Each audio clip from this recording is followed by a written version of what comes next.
Hi, hello sa inyo guys. So, welcome back again sa ating video ngayong umaga na mapapanood nyo later on mga alas 8 ng umaga. So, yun. And ito, may nirecord ako kagabi. Ngayon, kanina pala, sorry.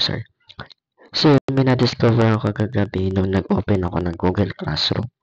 And meron na siyang bagong feature. So, actually, the feature nito is available naman sa ibang Google Apps and Services or sa ibang Google Workspaces. Pero, yung ibang app dito is hindi nakasupport. So, dati is, kung alam nyo, o yung mga dating Google Apps is meron talagang built-in feature nito. Pero yung ngayon iba is meron na.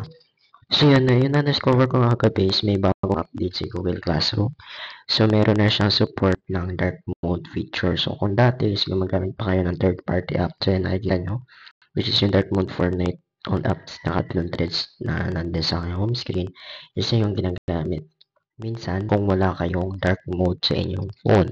Pero pag meron naman is nag-automatic yun once na meron kayong dark mode na support sa inyong mismo cellphone pag kayo ay Android 10 and up or yun. Yun ang alam ko kasi Android user naman ako, hindi na ako iPhone user.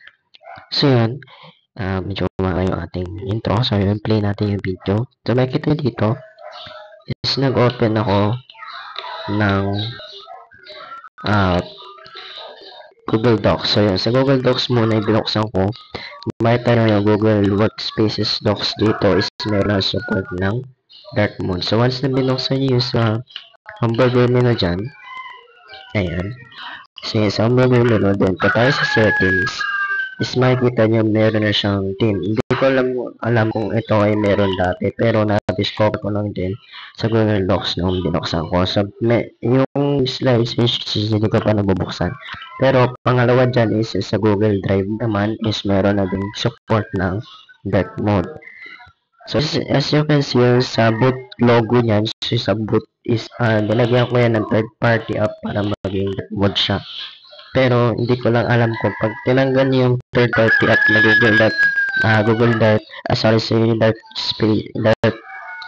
mode is magla-light mode. So yan na dahil sa Google Drive is meron natin support ng Teams settings ng dark mode and light mode. So ang last naman natin dito is yung